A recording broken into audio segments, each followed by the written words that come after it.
Lūdzu, skaidrs. Labdien, cienījamie mediju pārstāvji. Esam gatavi uzsākt preses konferenci par Latvijas gaisa telpā ielidojušiem bezpilota aparātiem, un preses konferencē piedalās aizsardzības ministrs Andris Prūss, iekšlietu ministrs Rihards Kazlovskis, Nacionālo bruņoto spēku apvienotā štāba priekšnieka vietnieks operacionālajos jautājumos, Sauszemes komponentu priekšnieks brigādes ģenerālis Egils Lešinskis, Valsts policijas Latgales reģiona pārvaldes priekšnieks pulkvedis Gundars Trops, Valsts ugunsdzēsības un glābšanas dienesta Latgales reģiona pārvaldes Reizeknes daļas komandieris majors Viktors Ševinskis. Klātesoši ir arī Zemesardzes 3. Latgales brigādes komandieris pulkvežleitnants Pēteris Suveizna, iekšlietu ministrijas valsts sekretārs Dimitrijs Trofimovs, Reizeknes valsts pilsētas domas priekšsēdētājs Jānis Tutins, Reizeknes novada domas priekšsēdētājs Guntars Skudram. Mēdīju pārstāvjiem ir iespēja uzdot interesējušos jautājumus tiešsaistē, ierakstot jautājumus čatā, nosaucot savu vārdu, uzvārdu, arī plašsaziņas līdzekļi, kura vēlāk arī tiks iespēja robežās nolasīti. Un kā pirmais runātājs aizsardzības ministra kungs Andris Prūss. Jā, paldies, cienījamie mediju pārstāvi, klātesošie. Sveicināti visiem. Nopietns incidents pagājušā naktī ir noticis Latvijas gaisa telpā. Un līdz ar to, protams, ka mēs apzināmies, ka šeit bāžas cilvēku jautājumi pilnīgi pamatot un vietā par mūsu gaisa telpas aizsardzību, par mūsu cilvēku drošību. Tāpēc mēs šeit arī uzskatījām ar iekšlietu ministru, ka mums ir jābūt uz vietas, lai arī uzrunāt gan iedzīvotājus, gan arī pašvaldību vadītājus, lai ir vienotos par informācijas apmaiņu, izdarīt arī secinājumus. Atskatoties uz to, kas ir noticis, vispārīgāk, protams, ka tas ir Krievijas agresijas sekas. Krievija turpina savu agresiju Ukrainā. Ukraina ir tiesības aizstāvēties. Līdz ar to, protams, ka mēs redzam, ka Ukrainas aizstāvībai, Krievijas agresija Ukrainā ir tieši sekas arī uz pierobežu šeit Baltijas valstīs, tā skaitā arī uz Latviju. Un šie incidenti ir bijuši vairāki, un šis ir viens no vēl vieniem nopietniem incidentiem, ko mēs esam šobrīd arī piedzīvojuši.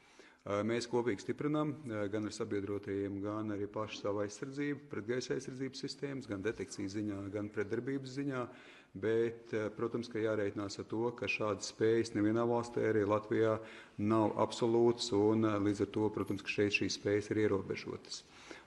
Bet šī pretgaisa aizsardzības stiprināšana kārtējo reizi apliecina, cik nozīmīgi šos darbus ir aktīvi turpināt, ko mēs arī darām. Attiecībā uz konkrēto notikumu noteikti var būs vēl precizējuši jautājumi un papildinājumi no kolēģa puses.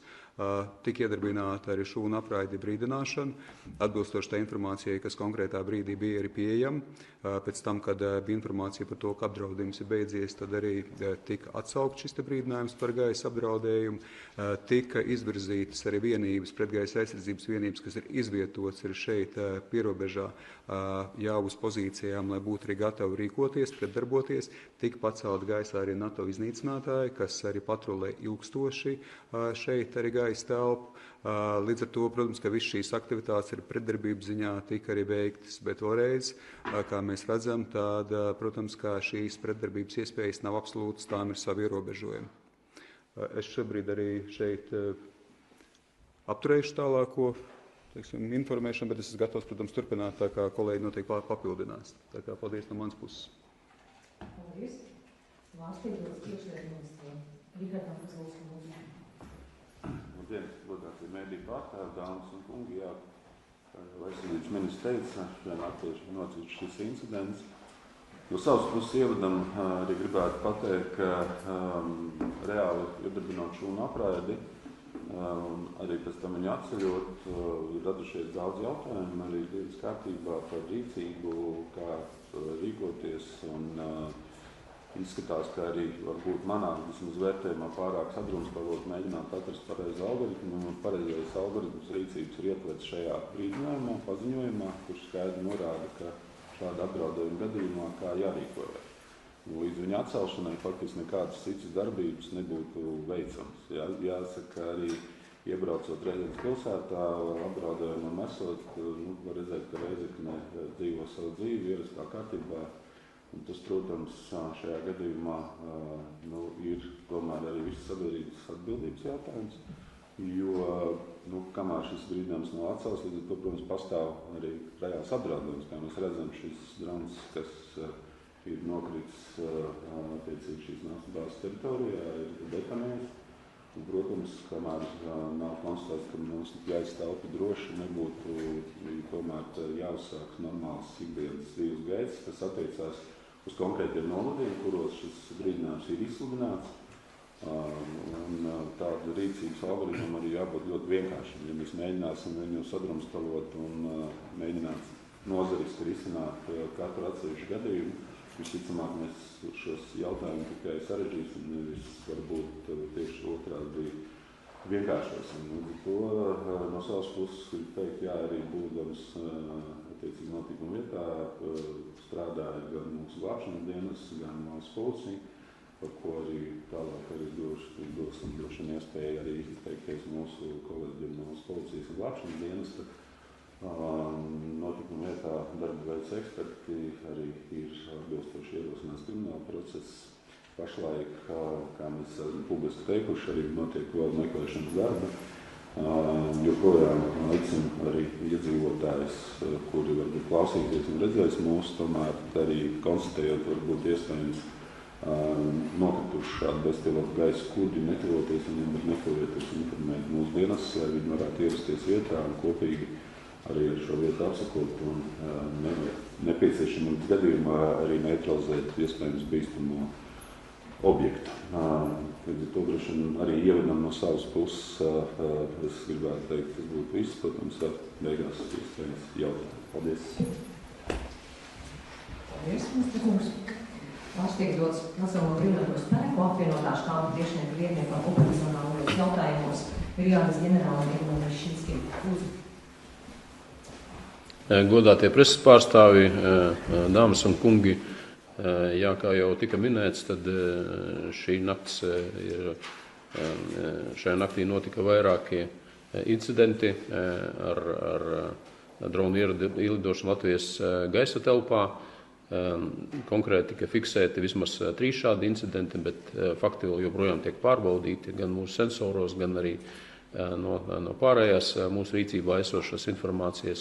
Tāpat, kā jau tika minēts, turpinās meklēšanas darbi uz potenciāli iespējams avarējušu vai avarējušajiem droniem, kas varēja būt nokrituši vēl Latvijas teritorijā.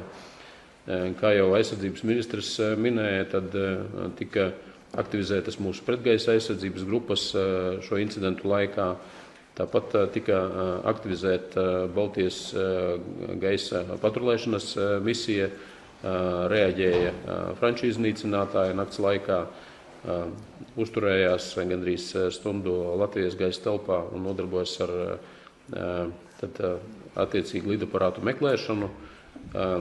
No manā rīcībā esošās informācijas lidaparāti arī tika identificēti radaros, taču notriekšana nebija iespējama, jo neizpildījās visi pieejamie drošības kritēriji. Tātad netika izmantot ieroči, jo nebija droši, ka nevarētu ciest civiliedzīvotāji vai infrastruktūra. Otrais tika iedarbināts arī gaisa patrulēšanas misija un arī uzturējās gaisa telpā praktiski stundu. Tas bija Rumānijas iznīcinātāji un arī nodarbojas ar lidaparātu meklēšanu Latvijas gaisa telpā. Kopumā, jā, es gribētu teikt to, ka mēs cītīgi strādājam pie tā, lai veidotu šo daudzslāņu pretgaisa aizsardzības sistēmu un aizsardzību. Diemžēl jāsaka, ka ne viss ir iespējams tik ātri, cik mums gribētos. Daudzas lietas, ko mēs pasūktam vai iepērkam, ienāk gada, pusotra, 2 gadu, pat 3 gadu griezumā. Līdz ar to tas process intensīvs gaisa telpas aizsardzības tālākai attīstībai ir uzsākts un turpinās. Rezultāti arī būs, bet tas prasīs, diemžēl, arī laiku. Paldies. Paldies brigādes ģenerālim kungam un vārds tiek dots valsts policijas valdes ģenerāla pārvaldes Lūdzu. Preses pārstāvji, dāmas un kungi, jā, šī nakts sasniegti, saņemt informāciju par sprādzieniem līdzīgiem trokšņiem, nekavēties uzsākām pasākumus, lai identificētu vietas, no kurienes šie sprādzieni nāk. Tika konstatēts uzliesmojums degvielas pārstāvis uzņēmumā, Reizeknē. Ieradāmies notikuma vietā, tika izsūkti arī glābšanas dienas, neatliekamā medicīnas kā palīdzību glābšanas dienas ieradās, veicām neatliekamos pasākumus, lai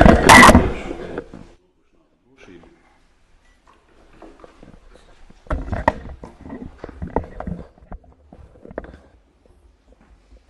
Pēc tam, kad sākotnēji šie darbi tika paveikti, tad tika veikta arī notikuma vietas apskate. Patreiz darbs turpinās notikuma vietā, ir ierosināts krimināla process pēc krimināla likuma 10. nodaļas. Tas ir noziedzīgi nodarījumi pret valsti. Notikuma vietā ir konstatēti bezpilota gaisa kuģu fragmenti. Tā kā darbs notikuma vietā turpinās, un sīkāku informāciju droši vien varēsim sniegt arī mazliet vēlāk.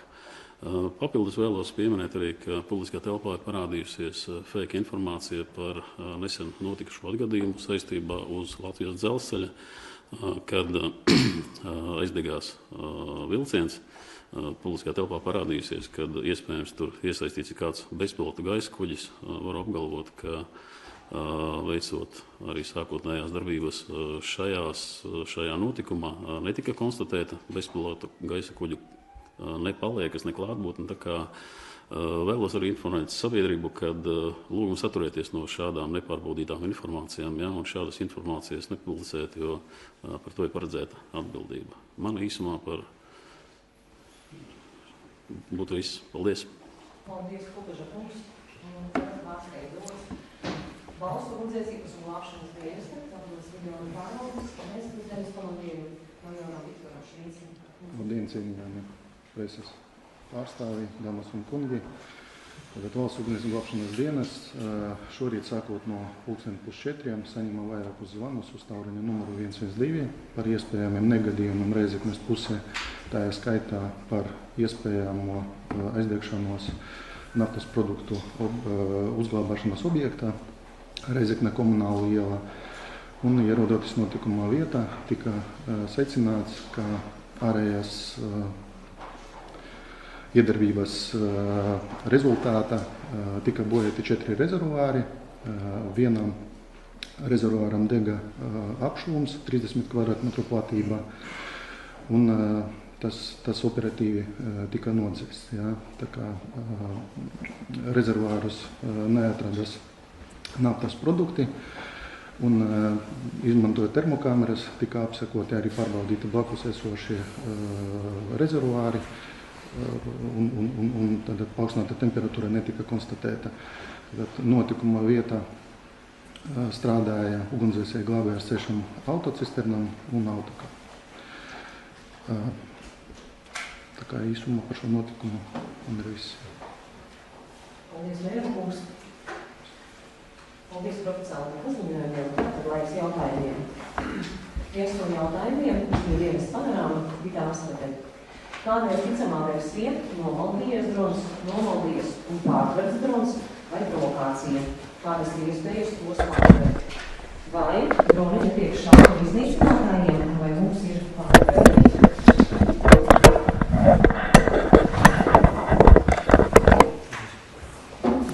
Tā varbūt es no savas puses varu pateikt, ka šobrīd, protams, versijas tiek izvērtētas. Šobrīd viena no versijām ir, ka tas attiecās uz tiem droniem, kas tiek virzīti pret leģitīmiem targetiem mērķiem Krievijas teritorijā, bet tā ir tikai viena no versijām, tas ir šobrīd pieņēmums, tā kā skaidrs, kad ir jāizvērtē arī citas versijas, un to jau izmeklēšana arī palīdzēs noskaidrot. Mēs esam saziņā arī ar mūsu partneriem, tā skaitā ar Ukrainas partneriem, tā kā šeit ir svarīgi visu šīs detaļas arī apkopot un tad arī nākt ar jau tādu skaidru gala vērtējumu. Šobrīd šie ir pieņēmumi, šīs ir versijas, ko mēs varam izdarīt. Attiecībā uz iznīcinātājiem šeit jau ģenerālis ir izskaidrojuši šo situāciju par to, ka iznīcinātāji bija NATO iznīcinātāji Baltijas gaisa telpas aizsardzības misijas, patrulēšanas misijas kontekstā ietvaros bija gaisā, tā kā bija principā gatavi arī šādus mērķus notriekt, bet šeit ir vairāk faktoru, indikātori, kuriem ir jāizpildās, lai apdzīvotā vietā nosacīt miera laikos, cik miera laiki, mums nav miera laiki, bet mums nav īsti formāli kara laika, tā kā principā vai šāds trieciens arī potenciāli dot, tā kā šeit ir šis vērtējums, līdz ar to arī bija tāds, kā tas bija, un mēs redzam arī konsekvences. Attiecībā uz pārtvērēju droniem šobrīd Latvija iegādājās un ir iegādājusies pārtvērēju dronus. Tie tiek integrēti bruņoties spēkos, bet arī, protams, ka pārtvērēju droniem jābūt precīzi nomērķētiem, precīzi izvietotiem, un to tas arī ir zināmā veidā tālāko uzdevumu jautājumu šajā gadā. Kā es jau esmu minējis iepriekš, mūsu bruņoties spēkos ienāks aptuveni 500 pārtvērēju dronu, tā kā šīs mūsu pašu spējas tiks arī stiprināts ar mūsu pašu industrijas ražotajiem droniem.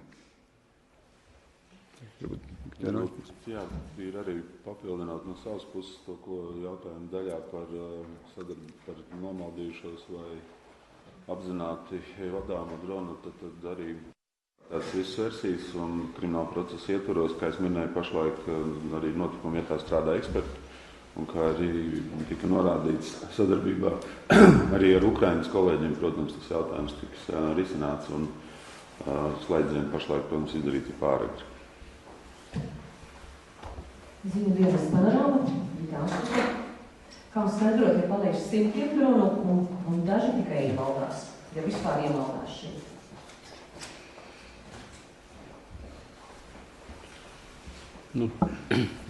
Kungs.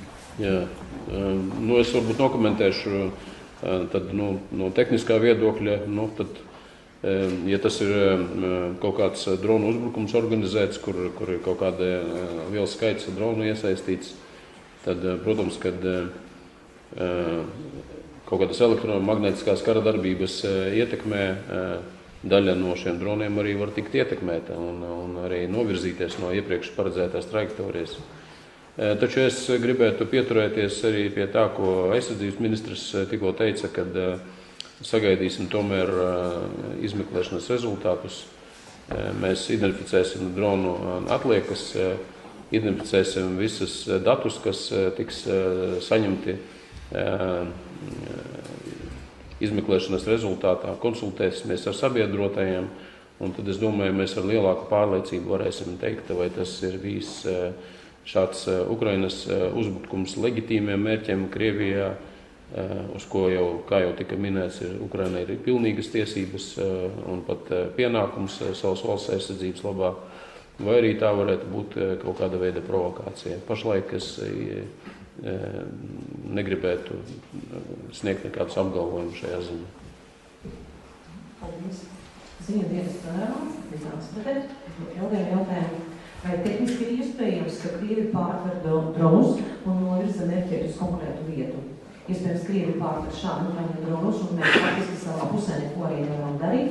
Un vienmēr teiksim, ka tie ir Ukraiņu droni, lai gan iespējams Krievu mērķēti un pārtverti.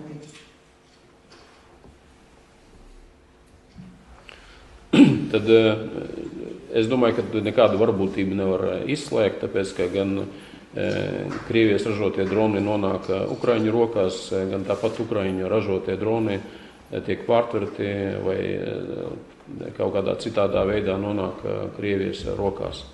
Līdz ar to neviena no varbūtībām nevar tikt izslēgta šajā tieši brīdī. Paldies, Brigēdas ģenerāļa kungs, jā. Vārds klātesošajiem varbūt kāds pārslošīgs. Jā, mēs lēdzām ziņu aģentūra Reuters jautājums ministram, vai mums nevajadzētu aicināt tomēr lielāku NATO valstu iesaisti un klātbūtni, ja mums pašiem trūks to pretdronu ieroču vai mēs esam daudz runājuši, bet vai nebūtu īstais laiks vēlreiz aicināt tomēr tos sabiedrotos piedalīties vairāk. Jā, jautājums ir pamatots. Viens ir, ko mēs darām, savus uzdevumus un mājas darbus, un to mēs veicam. Vienlaikus, protams, ka tā ir gaisa telpa, kas ir ne tikai Latvijas gaisa telpa, bet arī NATO gaisa telpa, un līdz ar to arī tā ir kopīga atbildība par šo gaisa telpas kopīgu aizsardzību. Tas, kas šobrīd jau ir izdarīts, jau pēc nopietnā incidenta, kas mums bija Gaigalavā, Jau toreiz mēs vienojamies ar NATO misiju šeit, ar gaisa patrulēšanas misiju. Tas bija strateģisks un politisks uzstādījums, ka tā nav tikai patrulēšana, ka pie nosacījuma izpildes šai gaisa misijai ir tiesības, un ne tikai tiesības, pienākums un uzdevums drons arī notriekt. Tā kā jau tad arī šai misijai tika pastiprināts funkcijas pilnvars, ko tā var arī darīt. Bet beigās, kā es teicu, šeit ir tomēr šiem indikatoriem ir jāizpildās. Otrs, kas tika savukārt pēc nopietniem incidentiem Polijā īstenots, bija austrumu sardze. Līdz ar to arī šeit ir aktivitātes kopumā reģionā, un mēs redzam pastiprinājumu reģionā tieši no iznīcinātāja puses. Tā kā šeit arī soļi ir spērti. Vienlaiks mēs nepārtraukti aktualizējam, šis ir kārtējais piemērs un iemesls vēlreiz to akcentēt, ka tieši tā šī ir kopīgā gaisa telpa, ka šeit ir arī jābūt vienībām, un tos es aktualizēju ar saviem sabiedrotajiem partneriem arī NATO ietvaros, gan šeit reģionā, ka mūsu gaisa telpas aizsardzība tas ir kopīgs pienākums un uzdevums. Bet vēlreiz, protams, jāatgriežās pie tā, ka tādas absolūtās spējas šobrīd uz tā mēs nepārtraukti ejam, bet viņas nekad nebūs absolūts, nekad nebūs šīs brīnuma nūjiņas. Un skaidrs, ka nebūs tā, ka bruņotie spēki tiks izvietot 450 km garumā, pilnā kaujas mobilizācijā. Pat ja šī situācija šobrīd, protams, ar vien vairāk mums liek domāt, kā ir adresēta, kā konkrēti rīkoties ar attiecībā uz mūsu arī vienību izvietošanu. Mēs esam pastiprinājuši gan vienību izvietošanu pēc nopietnā drona incidenta Gaiglavā. Mēs pastiprinājām arī klātbūtne pēc šiem nopietniem incidentiem marta beigās. Līdz to, protams, ka šeit arī ir šie jautājumi par samērīgumu, bet vienlaikus, protams, ka mēs ļoti apzināmies, ka drošība pirmajā vietā mums ir jādara viss no mūsu puses kopā ar sabiedrotajiem, lai šie drošība tik nodrošinātā, kā nākamie soļi tiks gan pārliecināti, argumentēti kopā ar mūsu sabiedrotiem, gan mēs paši, protams, darīsim kārtējās vēl mācības stundas, lai pastiprinātu šo klātbūtni šeit pie robežas. Divkrasti rādījā Lāris Sandāri.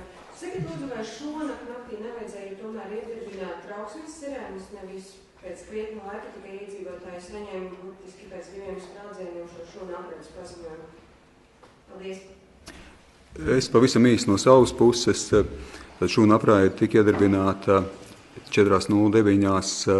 attiecībā uz Balvu un Ludus novadiem un 4.43. attiecībā uz Rēzekni un Rēzeknes novadu. Tā kā, protams, šeit šie jautājumi arī ir pamatot par to, kas ir vai nav nostrādājis attiecībā uz šūnu apraidi, vai šim brīdinājumam nebūtu jābūt ātrākām, un tieši tā šeit ir pamatotība šāds jautājums uzdot. Es arī šādu izvērtējumu pārbaudu veikšu un uzdošu veikt bruņoto spēku ietvaros, kas ir tas, kas ir nostrādājis vai nav nostrādājis, vai ir kādas atbildības par to, kāpēc šī šūna apraide netika iedarbināta, bet, protams, ka šūna apraide tiek iedarbināta arī pie zināmas informācijas kopuma, kas arī ļauj iedarbināt, jo skaidrs, ka informācijas ir ļoti daudz, un tā ir faktiski katru nakti mums, un diez vai mēs gribēsim arī katru minūti iedarbināt, teiksim, šādu šūnu apraidi. Tā kā skaidrs, ka ir jāizpildās konkrētiem nosacījumiem, tad, ja šī konkrētie nosacījumi attiecībā uz informāciju piepildās, tad šūna apraide tiek iedarbināta. Toreiz mēs vērtēsim, kāpēc šūna apraide netiek iedarbināta, un vai šeit ir atbildīgiem, vai šeit tomēr nav nepieciešamība ir pilnveidot procesu, lai šūna apraide nākamā reizē noteikti tiktu iedarbināta. Ja drīkst, varbūt arī pie šī paša jautājuma. Protams, ka pēc katra incidenta mēs izvērtējam rīcības algoritmus un katru notikumu tas arī tiks darīts arī šajā gadījumā, protams, arī. Un ja pašā laikā es vēlreiz arī izmantoju šo iespēju aicināt, protams, kā ar šo, diemžēl, fenomenu, kas mums ir saistīts ar šo karu Ukrainā, un tas ir tā austrumu pierobežu Latgales reģions, tomēr iedzīvotājs ļoti nopietni attiekties par šo arī brīdinājumu. Kā es minēju, neskatoties to, ka pastāvēja brīdinājums, pilsēta dzīvoja savu dzīvi. Tas ir jautājums arī. Tomēr, no vienas puses saņemot informāciju, šī informācija bija tajā brīdī, kad viņa bija aktīva. Cilvēki faktiski dzīvoja savu dzīvi un absolūti nesakoja tam, kas ir rakstīts šajā šūnu apraidē. Proti, palikt telpās, aizvērt logus, durvis un principā informēt dienas, ja tiek kaut kādi incidenti konstatēti. Tā kā šeit ir, protams, no valsts puses jābūt pilnveidojumi, pilnīgi piekrīt.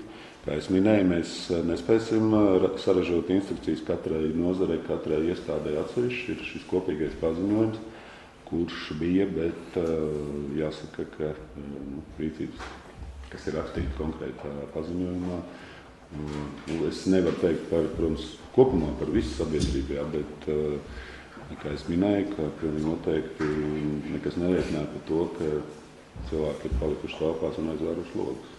Bet trauksmes sirēnas tā kā...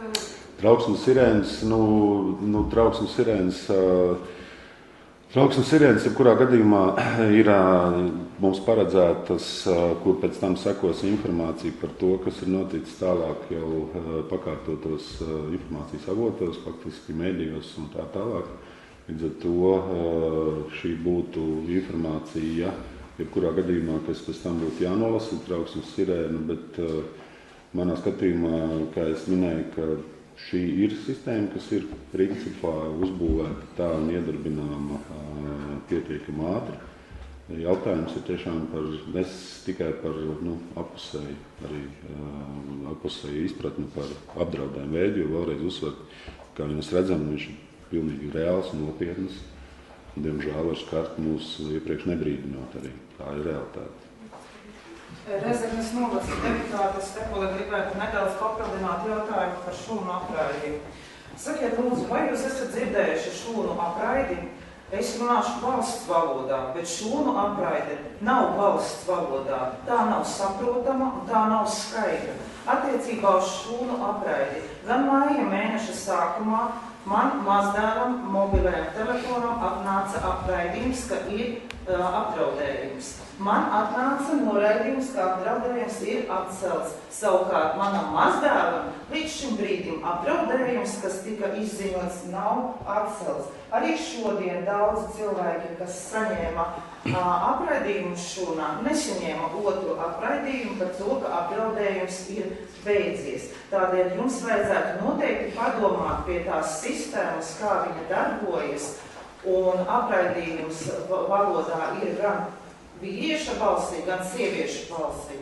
Sievietes balss nav ne latviešu valodā, ne lietuviešu valodā, ne jebkādā citā valodā skaidra. Un ja 4:45 gulošam cilvēkam saņemot šādu izziņu, kura ir atskaņota nesaprotamā valodā, tad šis pārmetums, jūsu pārmetums iedzīvotājiem, ka dzīve Rezeknē rīt nav pamatots. Un arī CAK pieņemtie lēmumi par to, ka bērnu dārzi netiek apmeklēti, mācību iestādes netiek apmeklētas, arī, manuprāt, ir nedaudz pāri savām pilnvarām, jo uz skolu un uz dārziņu bērni tiek vesti no rīta. Bet šis atcēlums ir 9:30 nācis. Tātad šis pārmetums iedzīvotājiem, ka viņi rīkojas nepareizi vai kā savādāk, jūs domājat, ka Rezeknes novadā un Rezeknē cilvēki ir ar atvērtiem logiem un atvērtām durvīm? Jā, paldies par komentāru. Es saprotu, tas bija viedoklis. Un šajā gadījumā es negribu teikt, ka es pārmetu Rezeknes iedzīvotājiem, jo ne komendants to nekas tam līdzīgs nav izsludināts, un tas ir brīdinājums, tas ir aicinājums faktiski. Ar piedāvāto rīcības algoritmu par to jau neseko nekādas sankcijas, nekas tam līdzīgs. Ja. Tad šajā gadījumā es gribu vienkārši teikt to, ka brīdinājums bija, un kopumā es pieļauju, jā, 100% šo paziņojumu nesaņēmu visi, jā, bet pašā laikā faktiski lielākā daļa saņem, bet es saprotu, ka iekšlietu ministrija ir saņēmusi ļoti garu un izsmeļošu jautājumu klāstu. Arī no jums es saprotu. Jā, tieši no manis, jā. Tieši tā, es piekrītu. Es atbildi. Jā, pilnīgi noteikti cilvēki tagad nopietni strādās un gatavos arī jums atbildes uz šiem jautājumiem. Tā kā tas pilnīgi noteikti visi procesi ir pilnveidojumi, bet, manuprāt, tā būtība paliek. Varbūt mēdījiem varēsim turpināt nevis politikiem Temesnikovskis TV3 ziņām. Sakiet, lūdzu, kāda situācija Latvijā un pierobežā šobrīd ir ar premjeras aizsardzību? Jā, kurš ir kompetentais? Ģenerālis noteikti papildinās un izvērsīs detalizētāk. Pretgaisa aizsardzību mēs esam stiprinājuši pēdējos gadus aktīvi, un to arī turpināsim darīt. Mēs veidojam slāņu veidu pretgaisa aizsardzību. Tas nav tikai par droniem, tas ir gan par iznīcinātājiem lidmašīnām, gan par raķetēm, kas var ienākt mūsu teritorijā. Tā kā skaidrs, ka mums jābūt gataviem dažādiem scenārijiem. Šobrīd mēs tikai esam fokusējušies varbūt uz vienu šo scenāriju. Attiecībā uz pretgaisa aizsardzību, kas ir pret augstāka augstuma objektiem, tad šajā gadā mums ienāks pirmās ēristīs sistēmas, kas ir nozīmīgas sistēmas. Mūsu rīcībā šobrīd ir RBS sistēmas, kas ir tuvējās darbības sistēmas. Mēs šobrīd, kā es jau minēju, esam iegādājušies jau pirmo partiju pārtvērēju dronus, un tuvākajā laikā ienāks vēl mums pārtvērēju droni, un kopumā līdz gada beigām 500 pārtvērēju dronu, tā kā pārtvērēju droni tiek izvietota, ka tas ir pretdarbības ziņā.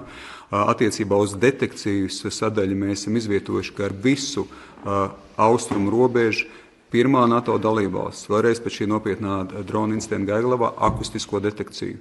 Akustiskā detekcija palīdz, pat ja atkal neviena no šīm detekcijām, neviena no šīm pretdarbībām nav absolūta. Tā ka šeit ir vairāk faktoru un indikāciju kopums, kas ļauj arī izdarīt šos secinājumus un ir pilnvērtīgi detektēt. Bet akustiskā detekcija, tas, ko mēs esam pastiprinājuši šo mūsu detekcijas spēju, ir izvietot arī papildus G1X radari, ko mēs esam arī iegādājušies pagājušā gada noslēgumā un izvietojuši uz robežas. Tā kopumā gan detekcijas sadaļā, gan pretdarbības sadaļā mūsu spējas ir apjomīgi pastiprināts. Un šis pastiprinājums arī notiks tuvāko nedēļu un tuvāko mēnešu laikā. Bet vēlreiz, diemžēl, man arī jāatkārto un jāakcentē tās, ka nevienā valstī šī spēja nebūs absolūta. Nav šeit brīnum nūjiņas. Ir viena no spēcīgākām sistēmām dzelzs kupols Izrēlā, un arī Izrēla nespēja apturēt drons, kas arī nāk Izrēlas virzienā. Tā kā skaisti tas ir vienkārši viens salīdzinājums, tā ka mums ar to ir jārēķinās, bet tas nenozīmē, ka mums nav maksimāli jādara viss mājas darbi. Jo skaidrs, ka cilvēku uztraukums, ir īpaši pierobežā, ir pilnībā pamatots. Mēs to ļoti labi apzināmies. Un pretgaisa aizsardzība ir viena no mūsu lielajām prioritātēm, lielajiem mērķiem visos līmeņos, lai mēs arī spētu gan detektēt, gan pretdarboties. Un kopā jau iepriekš uzdoto jautājumu mūsu sabiedroto. Tas ir kopīgs uzdevums, mūsu pašu nacionālais uzdevums un kopīgi ar NATO sabiedrotajiem, jo tā ir gan Latvijas, gan arī NATO un Eiropas Savienības ārējā robeža. Ģenerālis.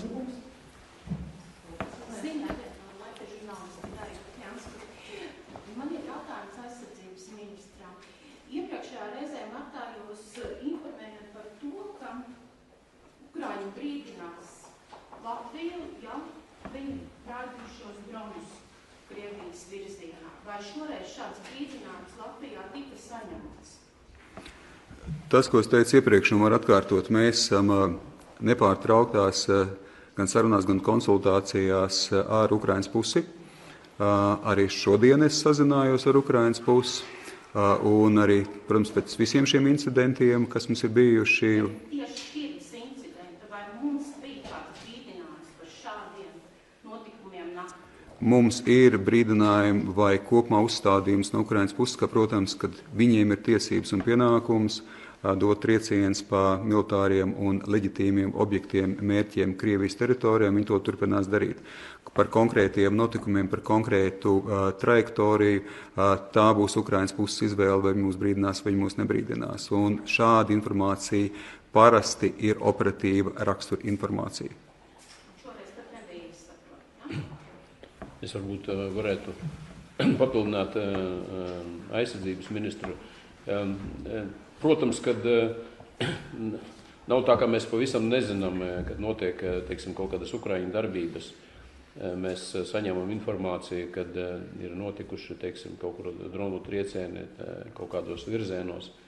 Bet šī informācija mums īpaši neko nepalīdzēs, jo, ja tas ir Ukraiņu palaistie droni, un viņi tiek novirzīti kaut kādas elektromagnētiskās karadarbības rezultātā, to neviens nevar prognozēt. Nekurā tieši brīdī, nekurā vietā pie mūsu robežas vai pāri mūsu robežai kāds drons šādas iedarbības rezultātā var parādīties. Tas mums nebūs nekāds, teiksim, 100% palīdzība šajā jomā. Tas, kad kaut kas lido Krievijas vai Baltkrievijas teritorijā, un to mēs zinām, mums ir savi informācijas iegūšanas veidi. Bet to, kurā brīdī var mazs drons šķērsot Latvijas robežu, šo diemžēl mēs nespējam detektēt. Mazo objektu detektēšana, ministrs iepriekš runāja, kad mums tika būvēta šī, un viņa ir diezgan efektīva un darboties spējīga klasiskā sensoru sistēma, radari, kur mēs redzam lielus objektus, lidaparātus, helikopterus, lidmašīnas 400 km attālumā, un arī konstatēt varam, kas tie par lidaparātiem. Šis drauds, kas ir parādījies pēc Krievijas agresijas Ukrainā, pakāpeniski pieauga, intensificējās. Tas ir principā jauns drauds, jauna rakstura drauds, kas prasa jaunus risinājumus. Visa pasaule strādā faktiski inženieri un zinātnieki pie šādiem risinājumiem. Tajā skaitā ir Latvijas industrija ir iesaistījusies intensīvi un strādā pie šāda veida risinājumiem. Pirmkārt, detektēt, pamanīt šāda veida objektus pietiekoši tālu, lai spētu kaut ko izdarīt. Otrais, pie efektīvām ieroču sistēmām, kas varētu attiecīgi ātri reaģēt. Tajā skaitā iespējams pie kaut kādām automatizētām ieroču sistēmām, kas varētu būt arī mākslīgi intelekta vadītas. Tas viss šajā laikā notiek šodien un notiks rīt. Šādas darbības, un mēs, kā jau ministrs runājam, ļoti intensīvi strādājam, lai viss, kas mūsu rīcībā ir, būtu pēc iespējas vairāk novirzīts austrumu robežas virzienā. Šī gada laikā nāks arvien jaunas mums spējas klāt, mēs liksim klāt īpaši skatoties uz sensoriem, tas ir ļoti svarīgi, jo, lai mēs laicīgi varētu detektēt, bet tas viss prasa laiku. Visu šīs zinātniskā attīstība, industrijas produkti, kas nāk klājā jauni, tas viss prasa laiku, diemžēl. Tad es pareizi saprotu, ka šobrīd pirms nokrita šis drons, jums nebija informācija, ka ir ielidojuši gaisa telpā. Salīdzinoši īsu brīdi šāda informācija parādījās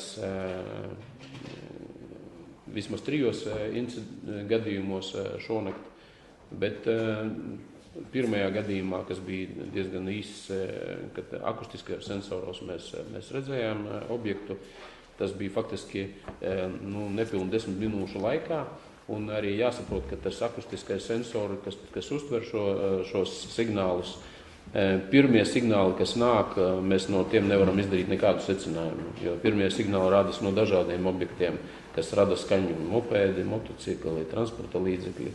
Tad, kad iezīmējas trajektorija, mēs sākam saprast, ka tas varētu būt kaut kas, un tad mēs arī attiecīgi darbojamies.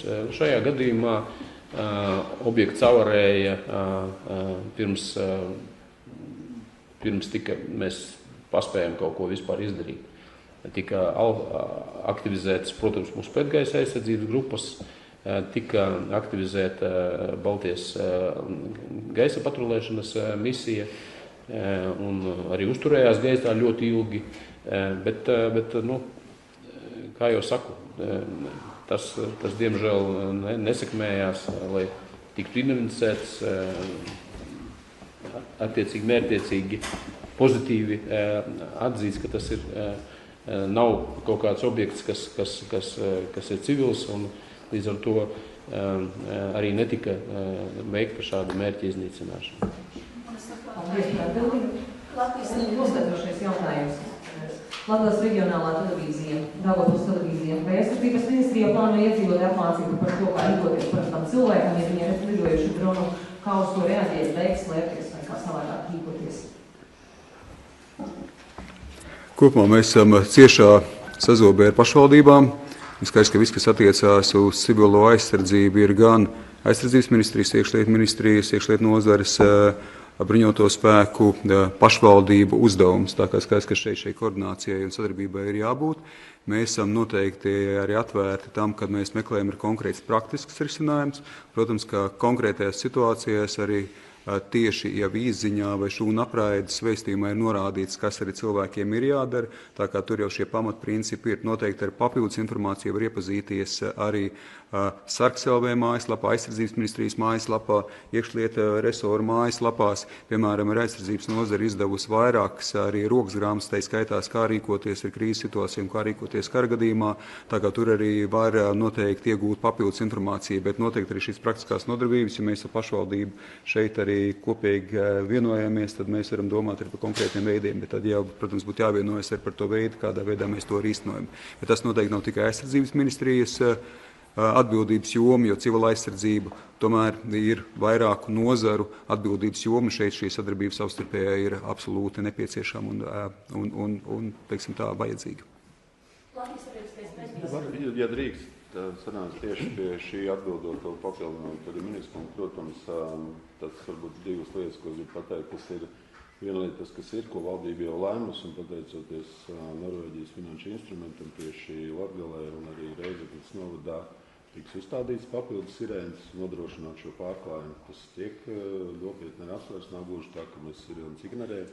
Pamatā arī gribētu teikt, ka šīs pirmās rīcības noteikums ir norādīts brīdinājumā un, protams, palikt tomēr telpās un atbilstoši veikt šīs darbības, kas ir norādīts, bet es pilnīgi piekrītu, ka ne visi cilvēki varbūt tiešām arī iedziļinās šajā jautājumā. Tas ir jautājums sadarbībām pašvaldībām, ko mēs konsekventi arī īstenojam un īstenosim.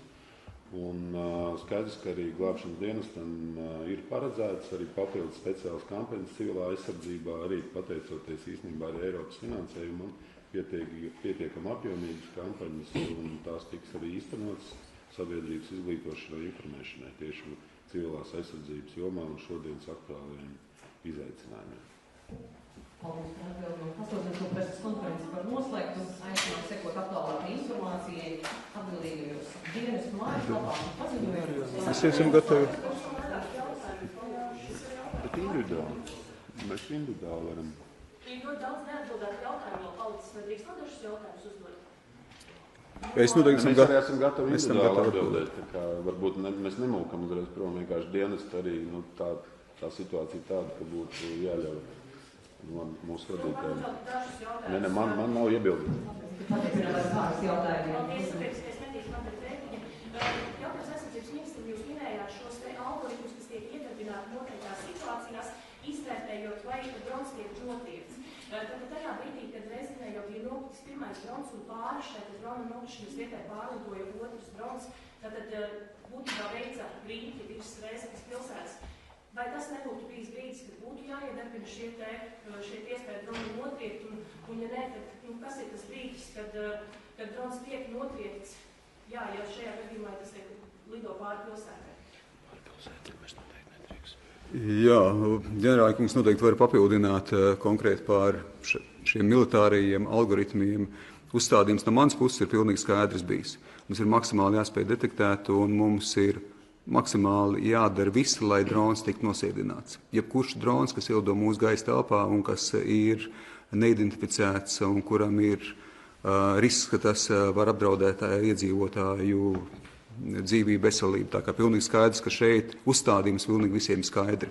Te nav par to nekādi jautājumi. Un es to uzdevusi, ka mums ir tiešām maksimāli ātri ar visu mētiecīgi jāievieš šīs pretgaisa aizsardzības sistēmas un jāspēj rēģēt. Bet, kā jau tik iepriekš arī minēts, mēs izvietojām jau šajā konkrētajā situācijā. Tika mobilizētas tās vienības, kas ir izvietotas uz robežas, tātad ar airbase sistēmām, kas ir mūsu pašu spējās, kas ir mūsu pašu spēkos, ko mēs varam izvietot. Otrs tika pacelt gaisā vairāk kārtīgi arī NATO iznīcinātāji. Gan Francijas, gan Rumānijas iznīcinātāji bija gaisa telpā. Tālākais jautājums par to, kādās konkrētās situācijas, pie kādiem faktoriem var arī, ja ir redzams un ir identificējams un potenciāli šī pretdarbība ir veicama, pie kādiem faktoriem arī šī pretdarbība var tikt veikta. Mēs neesam šeit unikāli. Šādi jautājumi ir bijuši gan Polijā, gan Rumānijā, gan Somijā, kur arī iznīcinātāji pacēlušies gaisā. Šobrīd mēs esam redzējuši visos šajos incidentos tikai vienu gadījumu, kad Polijas teritorijā Nīderlandes iznīcinātāji notriec daļu no droniem. Tagad tas ir jāpatur prātā, ka šeit vēlreiz arī ir konkrēti faktori un indikātori, kas nosaka arī to, kā konkrētie šajā gadījumā piloti var rīkoties, vai pretdarbojoties pret droniem. Uzstādījums visiem ir pilnīgi skaidrs. Ja situācija atļauj, drons ir jānotriec. Un varbūt ģenerālis var arī papildināt mani. Jā, protams, kā ministra kungs jau minēja, tad pilnas tiesības tiek dotas pretgaisa aizsardzības grupām un arī gaisa patrulēšanas misijai veikt dronu notriekšanu. Bet tur ir noteikti apstākļiem jāpiepildās, kas ir saistīti ar drošības apsvērumiem. Un skaidrs, tad, kad ir pacelta gaisa patrulēšanas misija, nekāda raķetu šaušana no zemes nenotiek. Šāda ieroča pielietošana tiek apturēta. Nokļūšana pa sauszemi līdz noteiktai trajektorijai prasa laiku. Līdz ar to, tad, kad ir pacelts gaisa patrulēšanas misija, tad, protams, kad mēs sagaidām lielāku efektivitāti no šīs gaisa patrulēšanas misijas. Gaisa patrulēšanas misija ir savi standarti un savas prasības, drošības un kritēriji, pie kādiem drīkst veikt kaujas attiecīgi šāvienu. Un tur arī noteikti ir paredzēta šī pozitīva identifikācija. Pēc pašlaika manā rīcībā esošās informācijas, kas nāk no apvienotā operācija centra, gaisa operācija centra NATO, tad iznīcinātāji detektēja šos lidošos objektus, bet tikai sensoros. Netika veikta vizuāla identifikācija un atradās pārāk tuvu apdzīvotām vietām, lai pilots pieņemtu lēmumu veikt gaisa iznīcināšanu no iznīcinātāja. Jo tas varētu radīt daudz sliktākas šīs sekas infrastruktūrai vai iedzīvotājiem nekā, ja tas drons potenciāli varētu nokrist. Jo tad noteikti kaut kas būtu virs pilsētas. Ja šis drons vienkārši lido, tad ir viens risks, un ja tas tiek notriekts, un tur vēl ir raķete, kam ir attiecīgs sprākstviela, kaujas galviņa, tad tas risks daudz vairāk palielinās. Jā, 317 ziņas Vācijā. Internetā figurēja foto, kurā redzams, ka uz nošķiršām drona it kā kirilicā rakstīts "Mēs esam krievi", vai kāds to var apstiprināt, vai tā ir vienkārši kārtējā ziņa?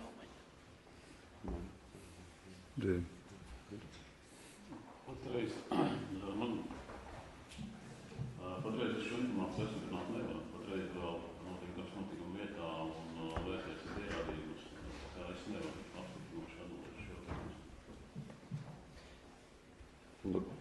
Faktiski, jā, drīkst arī papildināt Ropkunga, tad, kā es minēju, tad eksperti strādājot notikuma vietā šādu informāciju nav snieguši. Savukārt, kā es minēju, notiek meklēšanas darbi, tad ir jautājums, vai tas ir atrasts drons, par ko nav informētas iestādes, vai tas varbūt iespējams ir arī šī dezinformācija vai viltus ziņa, kas ir, tā kā es aicinātu būt tiešām kritiskiem par to un sagaidīt tomēr dienestu atzinumus pirms izdarīt slēdzienus. Protams, mēs atrodamies ar zināmā informatīvā kāda apstākļos. Es vēlos pievienoties arī iekšlietu ministrām un nozarei par to, ka esam kritiski un uzmanīgi ar to informāciju, ko mēs gan izplatām, apkopojam un no kā mēs izdarām secinājumus. Tieši tāpēc mēs šeit esam, lai maksimāli nodrošinātu to informāciju, kas šobrīd ir arī viss izvērtēšanas rezultātā mūsu rīcībā. Un mēs esam gatavi, protams, tikko kā papildus informācija ienākt, arī turpināt informēt sabiedrību, bet būsim ļoti kritiski par to informāciju, kas dažkārt jau var robežoties uz dezinformācijas jau robežas par to, kas arī kaut kur parādās publiskajā telpā. Tā kā esam ļoti, ļoti kritiski, un es domāju, mēdījiem šeit ir arī atbildīga misija, atbildīgs uzdevums, lai tiešām arī šo atbildīgo misiju mēs visi kopā izpildītu. Informēt sabiedrību, bet informēt ar informāciju, kas tiešām ir patiesa un pārbaudīta.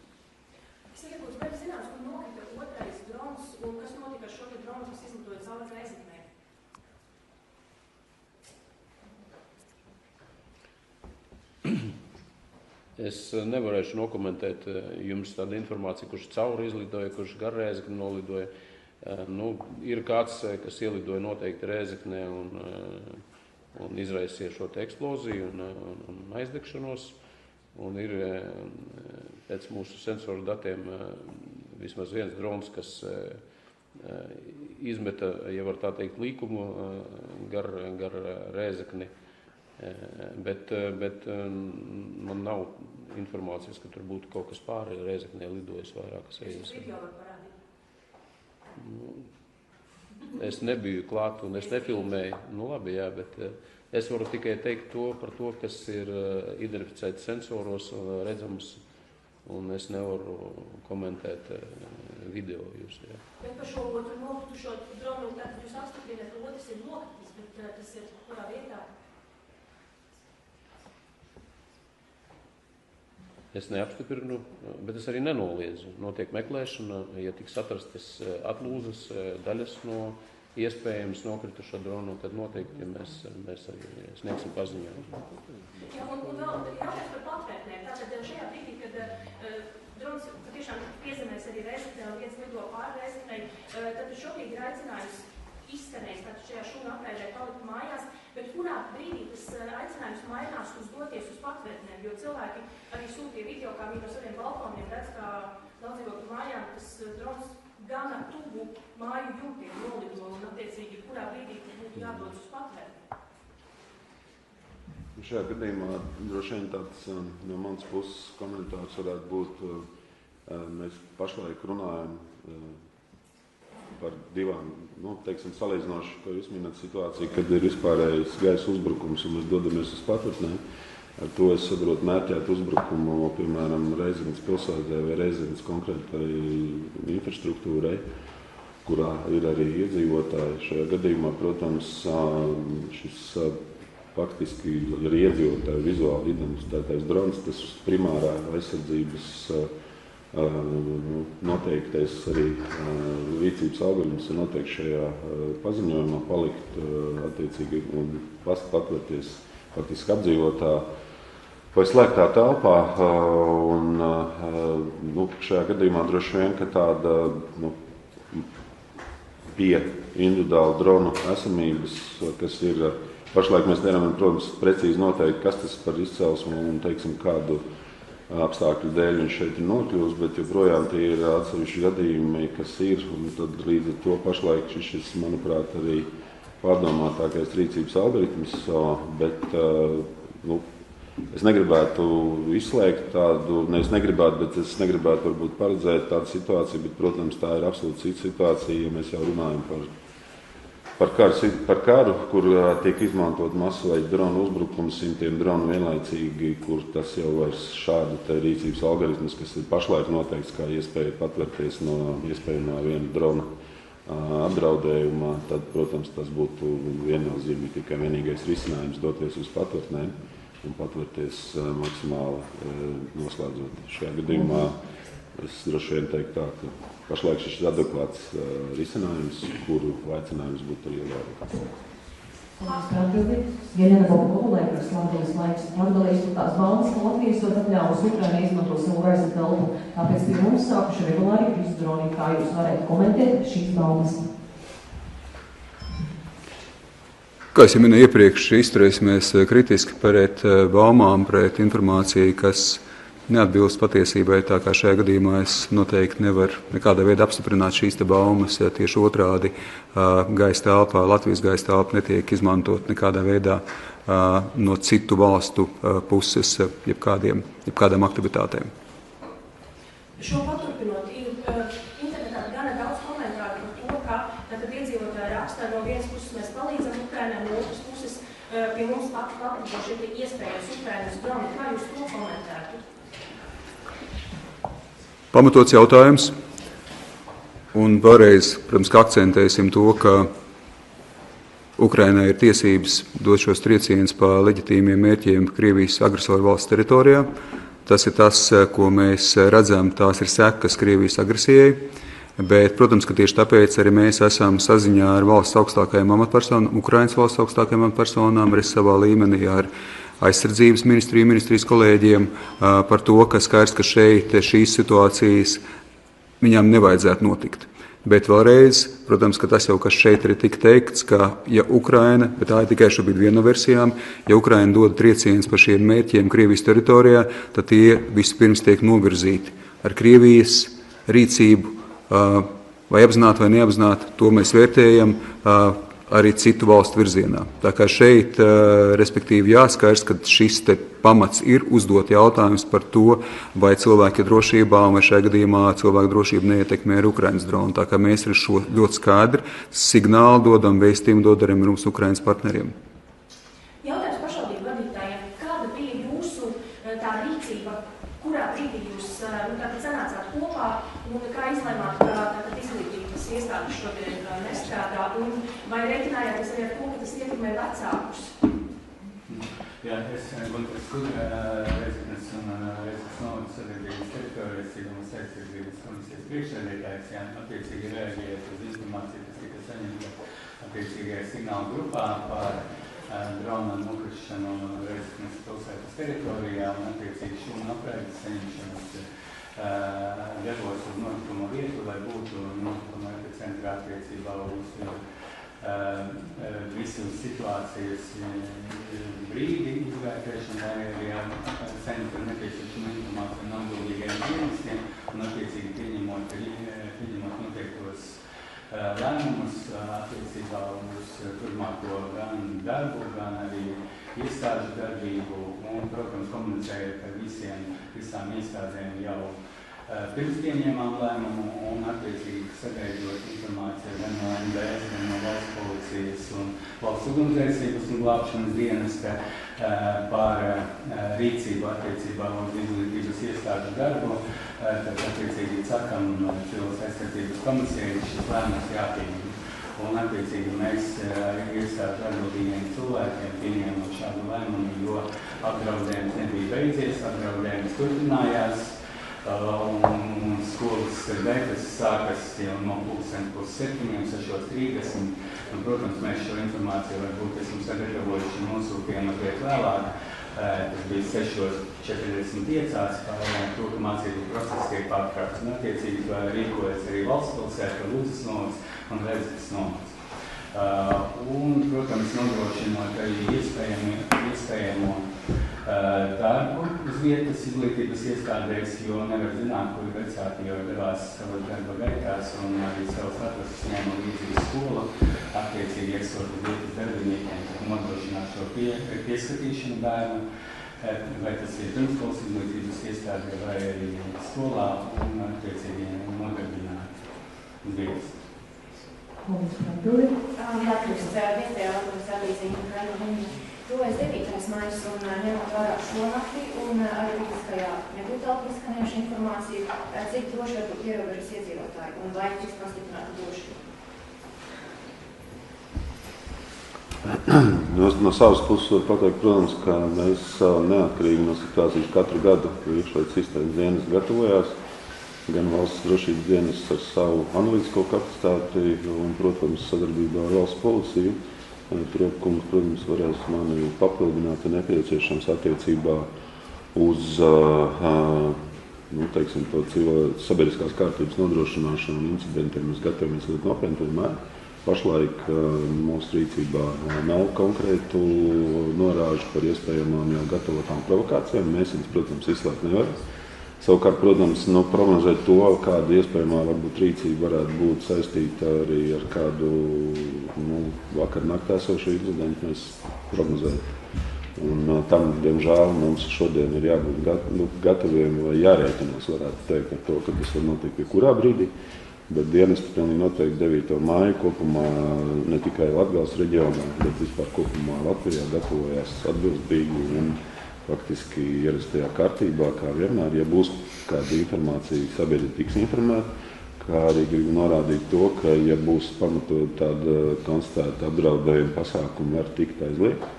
Tos var pieņemt uz vietas arī policijas vadība, ja būs nepieciešams arī saskaņotajos vai atļautajos kādās darbībās, bet kopumā, es teiktu, mēs gatavojamies un, protams, varbūt Protkungs var nedaudz no savas puses piebilst par tieši Latgales reģionu. Ja, papildinot iekšlietu ministru teikto, varu apgalvot, ka mēs gatavojamies 9. maijam. Arī šogad ir 9. maijs iedzīvotāji būs aktivitātes šajās dienās, un es esmu gatavi darboties, analizēt situāciju. Resursi ir pietiekoši, arī šodien papildus resursi tika piesaistīts, lai nodrošinātu šo iekšējo drošību. Tā kā arī uz 9. māju esam gatavi, arī sadarbības partneri ir pieslēgušies, darbojas un būtu arī papildinājums Latgales reģionam no citiem reģioniem. Tā kā variet būt droši, visi būs kārtībā. Paldies, un noslēdzošais jautājums. Pagājušā reizē, kad pie Gaigalavas nopirkta drons, notika militārās mācības. Tagad reizē detonējot drons, atkal notiek militārās mācības. Tas ir nejauša sakritība vai likuma sakritība? Es pilnīgi droši varu apgalvot, ka tā ir sakritība. Un tā ir ļoti vienkārša sakritība, tāpēc, kad faktiski nepārtraukti kaut kur notiek militārās mācības, ir pastāvīgi klātbūtne gan mūsu bruņoto spēku, gan arī sabiedroto, gan Latgalē, gan arī citos Latvijas reģionos, un arī pašlaik notiek multinacionālās brigādes mācības, kur daļa no multinacionālās brigādes vingrinājumiem notiek tieši Latgales reģionā. Līdz ar to pilnīgi noteikti tā ir sakritība. Paldies par atbildēm. Pasludināšu preses konferenci par noslēgumu. Lūdzu, sekot arī informācijai atbildīgo dienestu mājaslapās un arī oficiālais plašsaziņas līdzekļos. Paldies!